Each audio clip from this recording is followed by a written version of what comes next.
Что такое стяжка пола и зачем она нужна?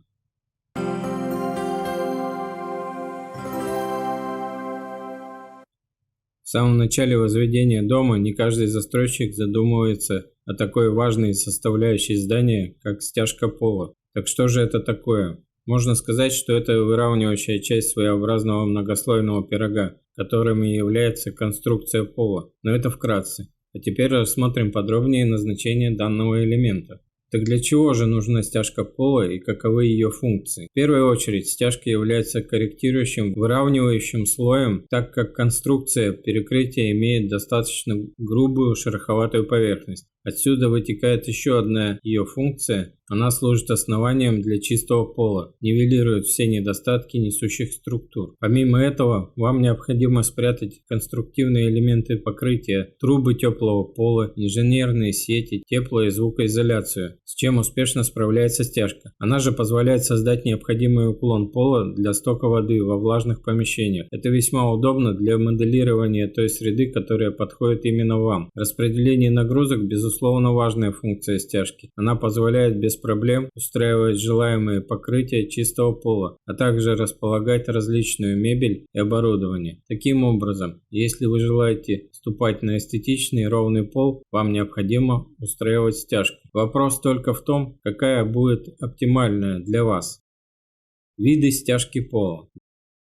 В зависимости от способа приготовления цементно-песчаного раствора, а точнее от количества воды, которым оно затворяется устройством стяжки, может быть мокрым, полусухим, сухим. Сам раствор состоит из смеси вяжущего заполнителя и воды, то есть из цемента и песка, собственно. А может быть и в виде наливного пола, самонивелирующего поверхность. Такие свойства раствора придают специальные добавки. Мокрая стяжка самая популярная на данный момент, несмотря на то, что во многих источниках говорится о сложности работы и трудозатратах на возведение. В помещениях со средней нагрузкой раствор разводится в соотношении 1 к 3, где 1 цемент, а 3 песок. Вода же составляет 0,75 от вяжущего. Работы выполняются несколькими людьми, так как должна осуществляться непрерывная подача смеси, разравнивание и уплотнение. По этой же причине необходимо заранее рассчитать количество раствора. Бетон твердеет 28 дней, но уже на 7-й день по нему можно ходить. Его нужно укрыть пленкой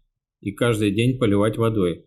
Связано это с тем, что при отсутствии влаги в бетоне нарушаются процессы кристаллизации, и мы получаем некачественный, недолговечный результат. При использовании в одной конструкции стяжки из бетона и из наливного пола мы создадим ровный и одновременно прочный пол. В таком случае работы производятся последовательно. Сначала делаем цементно-песчаный раствор, укладываем, ждем его затвердения, затем заливаем самовыравнивающуюся смесь, в результате получаем идеально ровный пол. Полусухая стяжка требует соблюдения специальных требований и использования техники, что значительно удорожает работы. С другой стороны, она получается очень прочной, обладает минимальной усадкой и быстро затвердевает. Смесь содержит меньший объем воды – 0,40 от вяжущего. Нет необходимости устанавливать маяки, все направляющие формируются правилом. Практичнее всего его выполнять при больших объемах работ, например, на производственных объектах. Сухая стяжка обеспечивает проведение работ в малые сроки, с минимальными затратами сил и денег. Ее нежелательно применять во влажных помещениях, но если очень хочется, то следует ее дополнительно защитить гидроизоляционным материалом. Также не стоит нагружать такую стяжку крупногабаритным оборудованием. Делается она довольно просто. Прокладываем гидроизоляцию, пол разравнивается керамзитом с использованием маяков. На него укладываются гипсоволоконные плиты в 2 слоя со смещением. Они закрепляются клеем и саморезами на стыках.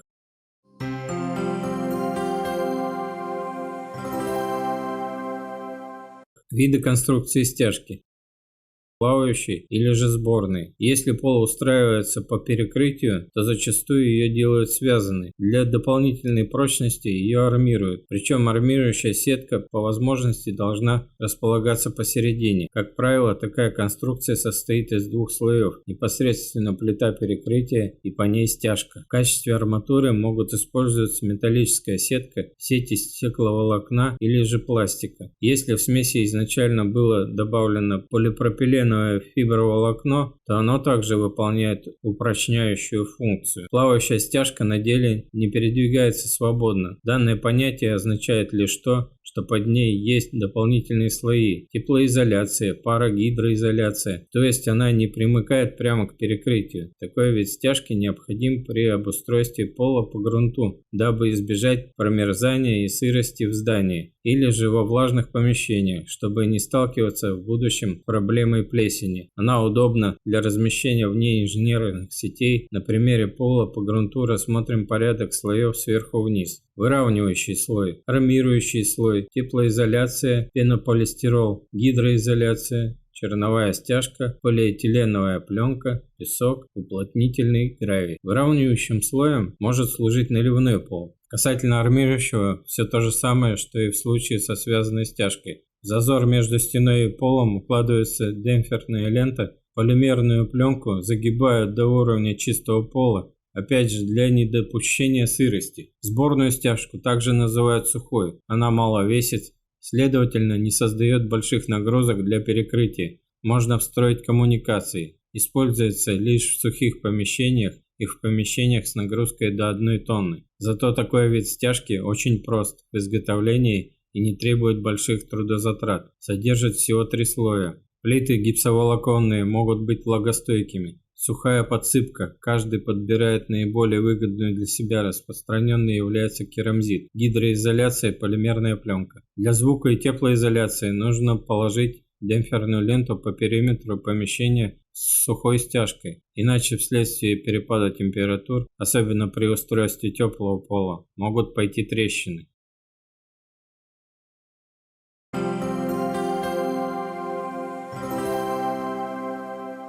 Устройство глинистого затвора.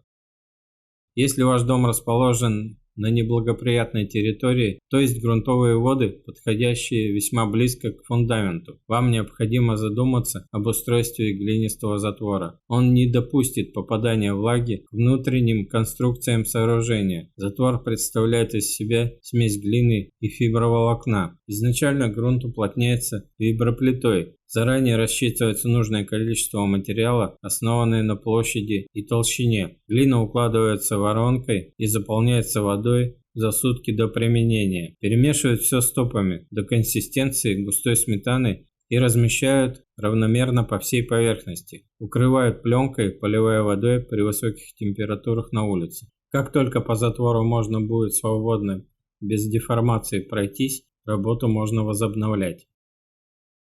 Мокрая стяжка пола своими руками. Итак, ввиду популярности данного вида стяжки, рассмотрим, как же своими руками создать качественный продукт строительства. Сразу хочется сказать, что одним человеком тут не обойтись. Вам понадобится минимум 3 отчаянных ребят. Начнем с описания необходимого инвентаря. Цистерна для изготовления смеси при использовании бетономешалки. В случае перемешивания ручным электроинструментом обязательно нужны насадки. Конечно, необходима лопата, мастерок, правило для разравнивания полученной смеси, деревянная доска до 2 метров и куда же без строительного уровня. Сосуд для измерения воды, ее количество очень влияет на качество полученной смеси, так что соблюдайте пропорции в точности. Далее мы очищаем поверхность плиты, если же это грунт, избавляемся от растительности, утрамбовываем, засыпаем песок, его также трамбуем. Следом кладем именно те слои, которые нужны для нашего помещения: гидроизоляция, теплоизоляция. Размещаем армированную сетку, металлическую, из пластика или стекловолокна. Следующий важный этап – установка маяков.